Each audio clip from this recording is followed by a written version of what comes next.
you aware that Portmore has an evacuation plan? No way.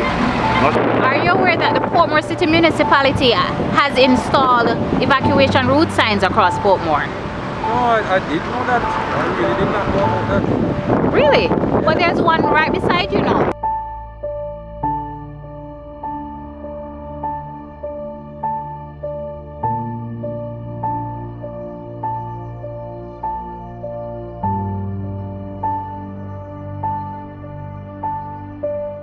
As the mayor of Portmore and chairman of the council, it is my responsibility to direct all emergency operations if there is a disaster. I lead the activation of the Emergency Operations Center and manage all related operations.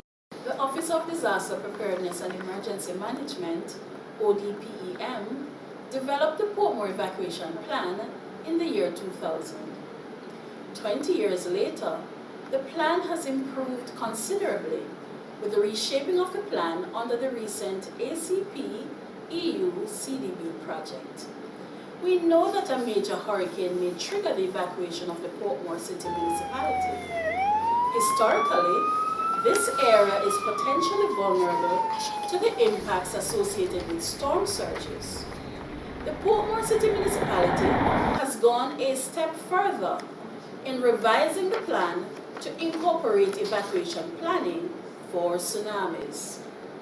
The Disaster Risk Management Act, under Section 26, speaks to the Prime Minister of Jamaica declaring a disaster area or an area that may be threatened by a hazard event. If an evacuation order is issued, we ask that you leave immediately, using the established routes out of the city municipality. Where possible, stay with friends and relatives outside the area until it is safe to return home. If you have nowhere to go, the government has earmarked emergency shelters as temporary facilities for you to continue your living arrangements. Remember to take along your family emergency kit, including your mask and sanitizer. Evacuation in an emergency is important. Listen and heed the warnings. Obey the evacuation order. It could save your life and that of your loved ones. The role of police in disaster management is critical, as we are first responders. Our disaster management plan is done in 2 phases. 1. Pre-disaster prevention and preparedness, which includes an emergency traffic management plan, which seeks to enhance the movement of people, goods, and supplies. Phase 2.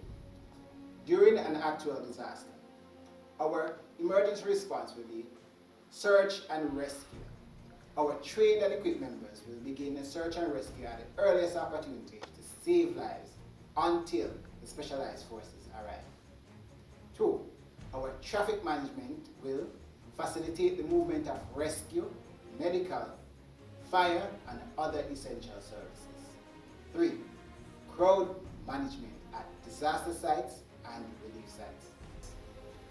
4. Monitoring and surveillance. This will include the use of our full gamut of resources, which include but not limited to the following: aerial from our drones and helicopters, water via boat, etc. And 5. Coordination and support of various agencies, example, ODPEM, military, fire, and local government.